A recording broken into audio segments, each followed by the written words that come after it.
अस्सलाम वालेकुम फ्रेंड्स, कैसे हैं आप। उम्मीद करता हूँ आप खैरियत से होंगे। फ्रेंड्स, ये वीडियो उन शौकीनों के लिए बनाई जा रही है जो न्यू बर्ड्स रखना स्टार्ट हुए हैं, जो बाज़ार से बर्ड ले आते हैं और ये समझते हैं कि 5 दिनों में, 10 दिनों में, हफ्ते में, महीने में उनको ब्रीड मिल जाएगी। तो वीडियो को एंड तक ज़रूर वॉच कीजिएगा, चैनल को सब्सक्राइब करना मत भूलिएगा और बेल आइकन को भी ज़रूर दबाइएगा ताकि आने वाली कोई भी इन्फॉर्मेटिव वीडियो आपसे मिस ना हो। तो वीडियो पसंद आने की सूरत में वीडियो को लाइक ज़रूर किया करें। तो चलिए बिना वक्त ज़ाया के वीडियो को स्टार्ट करते हैं।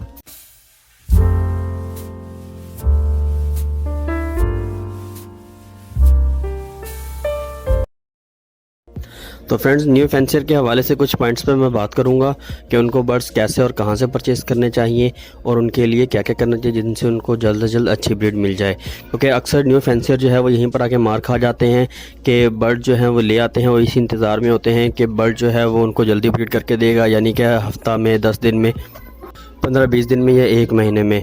तो जब वो 1-2 महीने बर्ड को देखते हैं उसके बाद जो है वो बर्ड ब्रीड नहीं करता और उसे जो है वो सेल आउट कर देते हैं। ठीक हो गया। तो आपने जो है इसका इंतज़ार करना जो है वो बहुत ज़्यादा ज़रूरी है, क्योंकि जो भी बंदा बर्ड का काम करता है, जानवरों का काम करता है, तो उसमें, इस कारोबार में और इस शौक़ में सब्र रखना बहुत ज़्यादा ज़रूरी है। जितना आप सब्र करेंगे आपको उतना ही अच्छा रिज़ल्ट मिलेगा। तो पॉइंट नंबर 1 पे मैं बात करूंगा कि आपको बर्ड्स कहां से परचेज़ करने चाहिए। जी फ्रेंड्स, अगर आप बर्ड्स परचेज़ करना चाहते हैं तो आप मार्केट से परचेज़ ना किया करें। आपको चाहिए कि आप किसी अच्छे फार्मर या बर्ड्स लवर से बर्ड्स परचेज़ करें। जी हाँ, इसका सबसे बड़ा फ़ायदा ये होगा कि जब आप किसी फार्मर से या किसी बर्ड्स लवर से या फैंसियर से आप बर्ड्स परचेज़ करेंगे तो वो आपको उसकी मुकम्मल हिस्ट्री भी बताएगा और आपको उसके बारे में गाइड भी करेगा कि उसकी एज क्या है, वो कब तक ब्रीड करेगा, और मेल फीमेल का कंफर्मेशन भी जो है उसके अंदर वो आपको करके देगा। बर्ड्स हेल्दी देगा। अगर बर्ड बीमार होगा या उसके अंदर कोई नुक्स होगा, जैसे कि नेल टूट जाते हैं या टेल डैमेज होती है या पर झड़ते हों, तो वो आपको ईच इज़ एवरीथिंग जो है हर चीज़ बता कर देगा। तो इससे भी जो है आपकी मज़ीद जो है वो बचत हो जाएगी कि आपको अगर डिफेक्टेड बर्ड देगा तो आपको बता के देगा, अगर हेल्दी बर्ड देगा तो वो भी बता के देगा। इस चीज़ के अंदर जो है फैंसियर में देखने में आई है कि जब भी वो किसी बर्ड्स को परचेज़ करते हैं तो उसकी मुकम्मल हिस्ट्री लाजमी बताते हैं। तो इसीलिए मैं आपको मशवरा ये देता हूँ कि आप जो है बर्ड्स किसी हमेशा फार्मर से या किसी बर्ड्स लवर से ख़रीदा करें। ठीक है। मार्केट से बर्ड्स परचेज़ करने का सबसे बड़ा नुकसान ये होता है कि बाद में वो बंदा आपको मिलता नहीं है, क्योंकि उसका कॉन्टैक्ट नंबर भी नहीं होता। अगर ले भी लें तो आगे से नंबर बंद होते हैं। ठीक हो गया। या अगर नंबर बंद नहीं भी होते तो वो आपकी बात नहीं सुनते, क्योंकि सम टाइम ऐसा होता है कि उन्होंने भी बर्ड्स जो हैं वो परचेज़ करके लिए होते हैं, मार्केट से ही बर्ड्स परचेज़ कर लेते हैं और मार्केट में ही वो सेल कर रहे होते हैं। तो उनकी खुद की ब्रीड नहीं होती, क्योंकि जो बंदा खुद से ब्रीड करवाता है उसको बर्ड्स की हिस्ट्री के बारे में मालूम होता है। ठीक हो गया फ्रेंड्स, ये एक पॉइंट था जो बहुत ज़्यादा ज़रूरी था और मैंने इसको ज़रूरी समझा कि आपको जो है इसके बारे में पता होना चाहिए। और अक्सरियत में देखने में ये भी आया है, मैं खुद मार्केट की वीडियोस जो है वो अपलोड करता हूँ। अगर आपको मेरी मार्केट्स की वीडियो देखनी है तो आप मेरे चैनल पर विज़िट कर सकते हैं और डिस्क्रिप्शन बॉक्स में भी आपको बहुत सारे लिंक मिल जाएंगे जिसके अंदर मैंने मार्केट्स की बहुत अच्छी वीडियो बनाई हुई हैं। तो उसके अंदर क्या करते हैं लोग, एक दूसरे से बर्ड्स जो हैं वो परचेज़ कर लेते हैं और एक दूसरे से डिफेक्टेड बर्ड जो हैं या अडल्ट बर्ड के होते हैं या पट्ठे होते हैं, अच्छे हाईएस्ट यानी कि हेल्दी पट्ठे होते हैं जो अडल्ट करके या ब्रीडर करके लोग सेल कर रहे होते हैं। और न्यू फैंसर जो है वो यहीं पर आके बेचारे फंस जाते हैं। वो एक अडल्ट बर्ड लेके आते हैं, किसी अपने फीमेल या मेल के साथ लगाते हैं और उनको आगे से रिजल्ट नहीं मिलता, जिस वजह से जो है उनको बहुत ज़्यादा निराश होना पड़ता है और वो शौक़ ख़त्म करने की तरफ चले जाते हैं। तो आप इसीलिए जो है बहुत ज़्यादा केयरिंग के साथ आप किसी अच्छे एक्सपर्ट को साथ लेकर जाएं अगर आपने मार्केट से परचेजिंग करनी है। अगर आपने पर इस चीज़ से, अगर आपके पास कोई एक्सपर्ट बंदा नहीं है या आपको पता नहीं चलता मेल फीमेल एज या उसकी मतलब क्वालिटी के बारे में आपको नहीं पता, तो आप जो है किसी अच्छे फार्मर से रब्ता करें, क्योंकि वहाँ वो आपसे 4 पैसे ज़्यादा लेगा लेकिन आपको चीज़ अच्छी दे देगा। पॉइंट नंबर 2, तो फ्रेंड्स, आपने जो है इस बात का ख़ास ख्याल रखना है कि जब आप बर्ड घर ले आएँ उसको आपने मुकम्मल प्राइवेसी के अंदर रखना है। जी हाँ, ये बहुत ज़्यादा ज़रूरी होता है कि आपने बर्ड लाए हैं और उसको शोर शराबे के अंदर, जहाँ पर लोगों का गुजर बसर ज़्यादा होता है, जैसे कि लोग अक्सर क्या करते हैं, बर्ड ला के अपने सहन में रख देते हैं, अपने बरामदे में रख देते हैं या कमरे के साथ रख देते हैं कि ताकि उसके ऊपर नज़र रखी जाए। नहीं, ऐसा नहीं करना। बर्ड जो है वो बहुत ज़्यादा ख़ास तौर पर पैरट की अगर बात की जाए तो ये बहुत ज़्यादा सेंसिटिव और प्राइवेसी पसंद होते हैं। जितना अलोन माहौल इनको मिलेगा, इतना अच्छा साफ़ सुथरा और ख़ामोश इन्वायरमेंट इनको मिलेगा, ये उसमें बहुत ज़्यादा सेटिस्फाइड होते हैं और ब्रीड भी बहुत अच्छी करते हैं।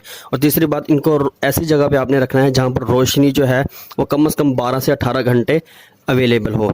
यानी कि अगर आप इनको ऐसी जगह पे रखते हैं, अगर नेचुरल तौर पे इनको धूप दी जाए, धूप के सामने रखा जाए, यानी कि अगर गर्मियां हैं तो आप इनको छांव में रख दें, लेकिन वहाँ पे धूप जो है वो ज़्यादा देर स्टे करती हो, जैसे कि 5-6 बजे तक जो है आजकल धूप स्टे कर जाती है।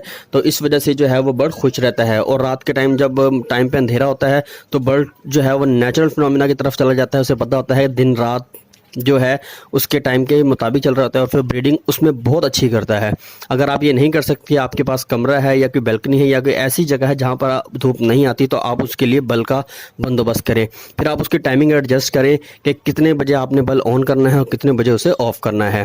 ठीक हो गया। अगर आपके बर्ड ब्रीड पे हैं, ब्रीड कर रहे हैं, यानी कि एग्स ले कर लिए हैं उन्होंने, या उन्होंने चिक्स निकाल रहे हैं या चिक्स निकाल लिए हैं, तो आप जो है उनको 24 घंटे रोशनी प्रोवाइड करेंगे। ठीक हो गया। और दूसरी बात, आपने एक अच्छा इन्वायरमेंट उनको देना है, यानी कि किसी ऐसे जानवर का गुसर बसर कर उसके पास से ना हो। बिल्ली, चूहा, कुत्ता, सांप, कोई भी मतलब कि चीज़, एवरीथिंग, ये हत्ता कि छिपकली भी जो है वो बर्ड्स के करीब से ना आए, क्योंकि इसमें ये होता है कि बर्ड डर जाते हैं। अगर उन्हें अगले किए होते हैं तो वो अंडे छोड़ के बाहर आ जाते हैं या अंडे तोड़ देते हैं। अगर बच्चे जो हैं वो निकाले होते हैं उन्होंने, तो वो क्या होता है, बच्चों को फीड नहीं करवाते या बच्चों को वहीं पे छोड़ के आ जाते हैं, बच्चों को मार देते हैं। तो ये सारी चीज़ें जो है नुकसानदेह होती हैं। आपने इन चीज़ों से बचना है और अपने बर्ड्स का ख्याल रखना है कि उसको कितना अच्छे से अच्छा इन्वायरमेंट आप दे सकते हैं, तो आपने उनको देना है। ठीक हो गया। ये भी एक बहुत ही सेंसिटिव पॉइंट था जो मैंने आपके साथ शेयर किया है कि आपने उनके एनवायरनमेंट का बहुत ज़्यादा ख्याल रखना है। तो फ्रेंड, पॉइंट नंबर 3 में मैं बात करूंगा इनकी डाइट के हवाले से। आपने इनकी डाइट के ऊपर जो है वो बिल्कुल भी कंप्रोमाइज़ नहीं करना। ये सबसे अहम और सेंसिटिव पॉइंट है कि आपने जो है उनकी डाइट के साथ उनके सीड मिक्स, उनके सॉफ्ट फूड के ऊपर कोई कंप्रोमाइज़ नहीं करना। आपने उनको सॉफ्ट फूड जो है वो सीजनल देना है और सीड मिक्स भी आपने उनको सीजनल देना है। ऐसा नहीं करना कि आप उनको गर्मियों में जो है आप सर्दियों वाली सीड मिक्स डाल रहे हैं और सर्दियों में आप उनको गर्मियों वाली डाल रहे हैं। नहीं, ऐसा नहीं करना। आप किसी अच्छे शॉप वाले के साथ रब्ता करें जो प्रोफेशनली दाने का काम करता हो। आप उनसे कहें कि आप सर्दियों के लिए सीड मिक्स बनवाना चाहते हैं, जैसे कि आजकल गर्मियों का मौसम है, आप उससे कहेंगे कि हमने गर्मियों के लिए सीड मिक्स तैयार करवाना है, तो वो आपको जो है उस हिसाब से सीड मिक्स बना के दे देगा। और इसके अलावा आपको मेरे इस चैनल पर भी जो है सीड मिक्स की मैंने 1 से 2 वीडियो बनाई हुई हैं, आप वहाँ पर भी जो है विजिट कर सकते हैं। डिस्क्रिप्शन बॉक्स में आपको लिंक मिल जाएगा, वहाँ पर जो है वो आपको अच्छा सीड मिक्स और क्वालिटी सीड मिक्स की जो वीडियो है अवेल हो जाएगी, और वहाँ से आप देख के अपनी अच्छी सीड मिक्स आप तैयार करवा सकते हैं। तो अब हम बात करेंगे सॉफ्ट फूड के हवाले से। सॉफ्ट फूड में आप इनको सर्दी गर्मी में आप इनको बॉइल्ड राइस दे सकते हैं, भीगी हुई गंदम या उबाल के भी दे सकते हैं। इसके अलावा आप भीगी हुई दालें दे सकते हैं। स्प्राउट्स जो है वो सबसे अच्छे हैं, सर्दी गर्मी एक जैसा काम करते हैं। बर्ड्स बहुत हेल्दी रहते हैं, तंदुरुस्त रहते हैं और शौक से खाते भी हैं। अगर आपको स्प्राउट्स बनाने नहीं आते, इसका लिंक भी आपको डिस्क्रिप्शन बॉक्स में मिल जाएगा, तो आप वहां से देख के जो स्प्राउट्स बना सकते हैं। स्प्राउट्स आप किसी भी दाल के या आप गंदम के भी बना सकते हैं। ठीक हो गया। और उसके अलावा आपने जो है वेजिटेबल्स में आप इनको पालक दे सकते हैं, लौकी दे सकते हैं, खीरा दे सकते हैं, कद्दू के बीज दे सकते हैं। और सबसे अहम चीज़, अगर आप चाहते हैं कि आपके बर्ड जल्दी अडल्ट हो जाएं या जल्दी ब्रीड की तरफ आ जाए, तो आप उनको एग फूड लाजमी दिया करें। अगर आपको एग फूड बनाना नहीं आता तो इसकी वीडियो भी जो है आपको मेरे चैनल पे मिल जाएगी, डिस्क्रिप्शन बॉक्स में लिंक अवेलेबल है, आप वहाँ पे सर्च करके आप सॉफ्ट फूड जो है वो तैयार कर सकते हैं। सस्ता और बहुत अच्छा सॉफ्ट फूड जो कि क्वालिटी सॉफ्ट फूड है, जो बर्ड्स को ब्रीडिंग की तरफ बहुत जल्दी ले आता है। ठीक हो गया फ्रेंड्स, ये एक डाइट का बहुत अहम जो है सेंसिटिव पॉइंट है जो मैंने आपके साथ शेयर किया है। पॉइंट नंबर 3 में हम लोग केज के हवाले से डिस्कस करेंगे। केज एक इंतहाई ज़रूरी चीज़ है एक बर्ड के लिए। जाहिर सी बात है, अगर केज नहीं होगा तो बर्ड जो है वो उड़ जाएगा, आप उसको बांध के नहीं रख सकते। ख़ास तौर पे पैरट जो है वो केज के लिए ही बना है, उसको केज में ही रखना ज़्यादा ज़रूरी है। और कोशिश करें आप आयरन केज लें, क्योंकि पैरट की एक बहुत ज़्यादा बुरी आदत ये है कि अगर आप उसको लकड़ी के केज में रखेंगे तो वो उसकी जो साइडों का जो स्ट्रक्चर है वो उसको तोड़ना शुरू कर देते हैं, यानी उसको खाना शुरू कर देते हैं। और एक वक्त ऐसा आता है कि वो उसको तोड़ के उड़ जाते हैं। मेरे साथ ऐसा हुआ है, इसलिए मैंने इस पॉइंट को जो है वो इस वीडियो में रखा है। क्योंकि जब मैंने शुरू में बर्ड्स जो है रखना स्टार्ट किए थे तो मैंने लकड़ी के केज लिए थे, क्योंकि सस्ते मिल जाते हैं। तो इस वजह से मैंने भी एक लकड़ी का केज लिया था। तो वो मेरे काफ़ी बर्ड जो हैं ब्रीडर बर्ड जिन्होंने ब्रीड की हुई थी, यानी कि उन्होंने एग लेइंग की हुई थी, तो वो सारे बर्ड जो है वो किसी का मेल उड़ गया, किसी की फीमेल उड़ गई, कोई पेयर ही उड़ गया। तो इसी तरह जो है वो मेरे सारे बर्ड जो है वो एक ही दफ़ा में उड़ गए थे। तो इसलिए मैंने वहाँ से सबक सीखा कि मैंने जब भी लेना है आयरन केज ही लेना है। और आपने इस बात का ख़ास ख्याल रखना है कि उसकी लंबाई चौड़ाई ऊंचाई के बारे में आपने इस चीज़ का बहुत ज़्यादा ख़ास ख्याल रखना है कि बर्ड जो है, बर्ड के लिए केज थोड़ा खुला होना चाहिए। इवन आप बजीज भी रखते हैं तो उसके लिए भी आपको चाहिए कि आप खुला केज रखें, क्योंकि यहाँ पे बात हो रही है कॉकटेल या रिंग नेक रा या बड़े पैरट की सन किनौर है या रोज़ेला है या उसके अलावा पाइनएप्पल किनौर है। तो आप इतने बड़े बर्ड के लिए आप ऐसा ना हो कि आप 1.5 बाई 2 का केज रख लें या 3 बाई 2 का केज रख लें। नहीं, आपके पास केज कम से कम 6 फुट लंबाई होनी चाहिए, उसकी 6 फुट चौड़ाई होनी चाहिए और कम से कम 10 फुट ऊंचाई होनी चाहिए। इसका फ़ायदा ये होगा कि बर्ड जो है अपनी पूरी फ्लाइंग करेगा, और पूरी फ्लाइंग जब अपना बर्ड करता है तो उसके हार्मोन्स जो हैं वो बहुत ज़्यादा एक्टिव होते हैं। बर्ड जो है वो सिक्योर फील करता है कि अगर कोई उसके पिंजरे में चूहा छिपकली वगैरह आ गया है तो वो उड़ के कहीं ऊंची जगह जाके बैठ सकेगा। तो आपने इसकी जो स्टिक है वो भी ऊंची लगानी है और उनका बॉक्स भी इतने ऊंचाई पे लगाने हैं कि कोई भी चीज़ यानी कि चूहा वगैरह वहाँ पर जंप करके ना जा सके। ठीक हो गया। एक ये बहुत ज़्यादा ज़रूरी पॉइंट है, क्योंकि अक्सर लोग जो हैं वो चूहों की वजह से बड़ा नुकसान करते हैं अपना, कि केज में चूहा आ गया उन्होंने उसके बर्ड मार दिए। ठीक हो गया। आपने इस चीज़ का ख़ास ख्याल रखना है। इवन लव बर्ड्स जो हैं आपने उनको भी जितनी यानी बर्ड्स के लिए जितनी बड़ी ऊंचाई होगी वो आपको उतनी ही अच्छी ब्रीड करके देंगे। ठीक हो गया। और अगर आपने छोटे बर्ड भी रखे हैं तो उनके लिए भी केज आप जो हैं वो थोड़े बड़े रखें। इतने बड़े केज हो कि वो जो है बर्ड एक जगह से दूसरी जगह उड़ के जा सके। और बड़े केज का सबसे बड़ा फ़ायदा ये होता है कि जब बर्ड्स ब्रीड करते हैं तो उनके चिक्स जो हैं वो बाहर आते साथ ही जो है वो फ्लाइंग में आ जाते हैं। छोटे केज में ऐसा नहीं होता। छोटे केज में आज जब ब्रीड हो जाते हैं तो उनको बड़े केज में शिफ्ट करना ज़रूरी होता है ताकि वो फ्लाइंग कर सकें। ठीक हो गया। फ्लाइंग करने से परिंदों के जो जोड़ हैं वो मजबूत रहते हैं और बर्ड बीमार नहीं होता इससे। ठीक हो गया। आपने इस चीज़ का भी ख़ास ख्याल रखना है कि केज जो है वो एक बहुत ज़रूरी पॉइंट है और बहुत ज़रूरी चीज़ है। आपने इसको भी जो है बहुत ज़्यादा ध्यान से लेना है। इसकी लंबाई ऊंचाई चौड़ाई के बारे में भी आपको मुकम्मल तौर पर इल्म होना चाहिए।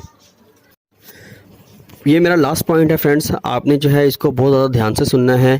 और अगर आपने वीडियो शुरू से लेकर एंड तक वॉच की है तो आप जो हैं बर्ड्स की ब्रीडिंग में मार नहीं खाएंगे।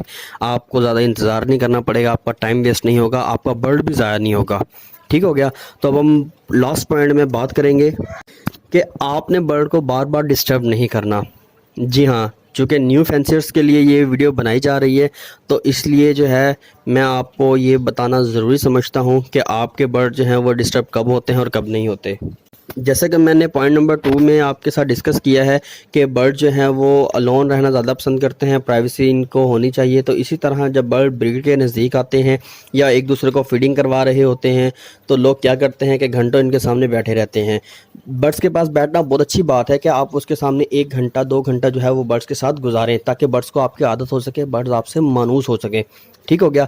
तो इससे भी ब्रीड अच्छी आती है। लेकिन जब आप उनके पास 4-4 5-5 घंटे बैठे रहेंगे या उनकी तरफ बार बार चक्कर लगाते रहेंगे शेड में, तो उससे जो है वो बर्ड बहुत ज़्यादा डिस्टर्ब हो जाते हैं, क्योंकि उनको प्राइवेसी बहुत ज़्यादा ज़रूरी होती है। पैरट जो है वो बहुत ही मूडी परिंदा होता है बानिस्बत कबूतरों के या और किसी चीज़ के, क्योंकि पैरट जो है वो बहुत ज़्यादा मूडी होता है कि इसका मूड होगा तो ये ब्रीड की तरफ आएगा, अदरवाइज़ ये ब्रीड नहीं करेगा, चाहे एज जितनी भी हो गई है। ठीक हो गया। तो आपने क्या करना है, इनको मुकम्मल प्राइवेसी देनी है। आपने इनके पास ताका झांकी नहीं करनी है। अगर बर्ड आपका ब्रीड के नज़दीक आ चुका है यानी कि वो एग लेइंग कर चुका है तो आपने बार बार इनके मटकी या बॉक्स जो हैं वो मतलब कि बार बार खोल के चेक नहीं करना। आप 1 मरतबा 2 मरतबा खोल के चेक कर सकते हैं। आप उनकी डेट नोट कर लें क्या इन्होंने कब एग लेइंग की है। तो उसके अलावा आपने इनको बार बार चेक नहीं करना। इससे बर्ड क्या होता है, डिस्टर्ब होता है और वो अंडे छोड़ के बाहर आ जाएंगे या अंडे तोड़ देंगे या अंडों पे बैठेंगे ही नहीं। ठीक हो गया। इससे जो है वो ब्रीडिंग ख़राब हो जाएगी। और इसी तरह अगर उसने चिक्स निकाले हुए हैं तो बर्ड्स और ज़्यादा एग्रेसिव और सेंसिटिव हो जाता है, क्योंकि जब आप उसके पास बार बार जाकर उसको खोल के चेक करेंगे कि बड़ा देखें बच्चे कितने बड़े हो गए हैं, कितने टाइम बाद बाहर आ जाएंगे। नहीं, ऐसा नहीं करना। आपने उनको जी मुकम्मल तौर पे अकेला छोड़ देना है, लेकिन उस टाइम आपने इनकी डाइट का बहुत ज़्यादा ख्याल रखना है। ख़ास तौर पर सॉफ्ट फूड पे आपने बिल्कुल भी कंप्रोमाइज़ नहीं करना। बड़ा बर्ड जो है वो जैसे उसको सॉफ्ट फूड प्रोवाइड होता जाएगा वो अपने बर्ड की ग्रोथ अच्छी करता जाएगा। अदरवाइज़ उसको सॉफ्ट फूड जो है वो ठीक से नहीं मिलेगा। आप उसको सीड मिक्स भी रखेंगे तो उनके बर्ड्स की जो ग्रोथ है वो अच्छी नहीं होगी और बर्ड जो है वो शायद एक्सपायर भी हो जाए, क्योंकि अक्सरियत ऐसी पोजीशन में जो है वो चिक्स एक्सपायर हो जाते हैं सॉफ्ट फूड ना मिलने की वजह से। ठीक हो गया। तो ये एक बहुत अहम पॉइंट था, ये भी मैंने आपके साथ शेयर किया है। अगर आपको वीडियो पसंद आई है तो वीडियो को लाइक ज़रूर करें, क्योंकि बहुत मेहनत से वीडियो बनती है। एहसास किया करें, मोहब्बत है आपकी, आप हमारे चैनल को प्यार करते हैं। तो इंशाल्लाह आप भी अगर आपके बर्ड्स के साथ भी कोई मसला है तो हमें कमेंट कर सकते हैं, हम कमेंट का जवाब ज़रूर देते हैं, बल्कि उसके ऊपर वीडियो बनाना भी ज़रूरी समझते हैं। तो चैनल को इसी तरह प्यार करते रहिएगा, चैनल को सब्सक्राइब कीजिएगा और बेल आइकन को भी ज़रूर दबाइएगा ताकि आने वाली कोई भी इन्फॉर्मेटिव वीडियो आपसे मिस ना हो। तो मिलते हैं इंशाल्लाह एक नए टॉपिक के साथ एक नई वीडियो में। तब तक के लिए इजाज़त दीजिए। अल्लाह हाफिज़। ये मेरा लास्ट पॉइंट है फ्रेंड्स, आपने जो है इसको बहुत ज़्यादा ध्यान से सुनना है, और अगर आपने वीडियो शुरू से लेकर एंड तक वॉच की है तो आप जो है बर्ड्स की ब्रीडिंग में मार नहीं खाएंगे, आपको ज़्यादा इंतज़ार नहीं करना पड़ेगा, आपका टाइम वेस्ट नहीं होगा, आपका बर्ड भी ज़ाया नहीं होगा। ठीक हो गया। तो अब हम लास्ट पॉइंट में बात करेंगे कि आपने बर्ड को बार बार डिस्टर्ब नहीं करना। जी हाँ, चूँकि न्यू फैंसियर्स के लिए ये वीडियो बनाई जा रही है तो इसलिए जो है मैं आपको ये बताना ज़रूरी समझता हूँ कि आपके बर्ड जो हैं वो डिस्टर्ब कब होते हैं और कब नहीं होते।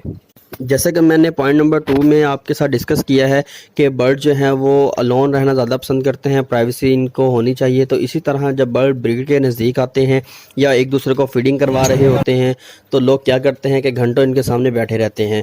बर्ड्स के पास बैठना बहुत अच्छी बात है कि आप उसके सामने 1 घंटा 2 घंटा जो है वो बर्ड्स के साथ गुजारें ताकि बर्ड्स को आपकी आदत हो सके, बर्ड्स आपसे मानूस हो सके। ठीक हो गया। तो इससे भी ब्रीड अच्छी आती है। लेकिन जब आप उनके पास 4-4 5-5 घंटे बैठे रहेंगे या उनकी तरफ बार बार चक्कर लगाते रहेंगे शेड में, तो उससे जो है वो बर्ड बहुत ज़्यादा डिस्टर्ब हो जाते हैं, क्योंकि उनको प्राइवेसी बहुत ज़्यादा ज़रूरी होती है। पैरट जो है वो बहुत ही मूडी परिंदा होता है बानिस्बत कबूतरों के या और किसी चीज़ के, क्योंकि पैरट जो है वो बहुत ज़्यादा मूडी होता है कि इसका मूड होगा तो ये ब्रीड की तरफ आएगा, अदरवाइज़ ये ब्रीड नहीं करेगा, चाहे एज जितनी भी हो गई है। ठीक हो गया। तो आपने क्या करना है, इनको मुकम्मल प्राइवेसी देनी है, आपने इनके पास ताका झांकी नहीं करनी है। अगर बर्ड आपका ब्रीड के नज़दीक आ चुका है यानी कि वो एग लेइंग कर चुका है तो आपने बार बार इनके मटकी या बॉक्स जो हैं वो मतलब कि बार बार खोल के चेक नहीं करना। आप 1 मरतबा 2 मरतबा खोल के चेक कर सकते हैं। आप उनकी डेट नोट कर लें क्या इन्होंने कब एग लेइंग की है। तो उसके अलावा आपने इनको बार बार चेक नहीं करना। इससे बर्ड क्या होता है, डिस्टर्ब होता है और वो अंडे छोड़ के बाहर आ जाएंगे या अंडे तोड़ देंगे या अंडों पे बैठेंगे ही नहीं। ठीक हो गया। इससे जो है वो ब्रीडिंग ख़राब हो जाएगी। और इसी तरह अगर उन्होंने चिक्स निकाले हुए हैं तो बर्ड्स और ज़्यादा एग्रेसिव और सेंसिटिव हो जाता है, क्योंकि जब आप उसके पास बार बार जाकर उसको खोल के चेक करेंगे कि बर्ड देखें बच्चे कितने बड़े हो गए हैं, कितने टाइम बाद बाहर आ जाएंगे, नहीं ऐसा नहीं करना। आपने उनको जी मुकम्मल तौर पे अकेला छोड़ देना है। लेकिन उस टाइम आपने इनकी डाइट का बहुत ज़्यादा ख्याल रखना है, ख़ास तौर पर सॉफ्ट फूड पे आपने बिल्कुल भी कंप्रोमाइज़ नहीं करना। बड़ा बर्ड जो है वो जैसे उसको सॉफ्ट फूड प्रोवाइड होता जाएगा वो अपने बर्ड की ग्रोथ अच्छी करता जाएगा। अदरवाइज़ उसको सॉफ्ट फूड जो है वो ठीक से नहीं मिलेगा। आप उसको सीड मिक्स भी रखेंगे तो उनके बर्ड्स की जो ग्रोथ है वो अच्छी नहीं होगी और बर्ड जो है वो शायद एक्सपायर भी हो जाए, क्योंकि अक्सरियत ऐसी पोजीशन में जो है वो चिक्स एक्सपायर हो जाते हैं सॉफ्ट फूड ना मिलने की वजह से। ठीक हो गया। तो ये एक बहुत अहम पॉइंट था, ये भी मैंने आपके साथ शेयर किया है। अगर आपको वीडियो पसंद आई है तो वीडियो को लाइक ज़रूर करें, क्योंकि बहुत मेहनत से वीडियो बनती है। एहसास किया करें, मोहब्बत है आपकी, आप हमारे चैनल को प्यार करते हैं। तो इंशाल्लाह आप भी अगर आपके बर्ड्स के साथ भी कोई मसला है तो हमें कमेंट कर सकते हैं, हम कमेंट का जवाब ज़रूर देते हैं, बल्कि उसके ऊपर वीडियो बनाना भी ज़रूरी समझते हैं। तो चैनल को इसी तरह प्यार करते रहिएगा, चैनल को सब्सक्राइब कीजिएगा और बेल आइकन को भी ज़रूर दबाइएगा ताकि आने वाली कोई भी इन्फॉर्मेटिव वीडियो आपसे मिस ना हो। तो मिलते हैं इंशाल्लाह एक नए टॉपिक के साथ एक नई वीडियो में। तब तक के लिए इजाज़त दीजिए। अल्लाह हाफिज़।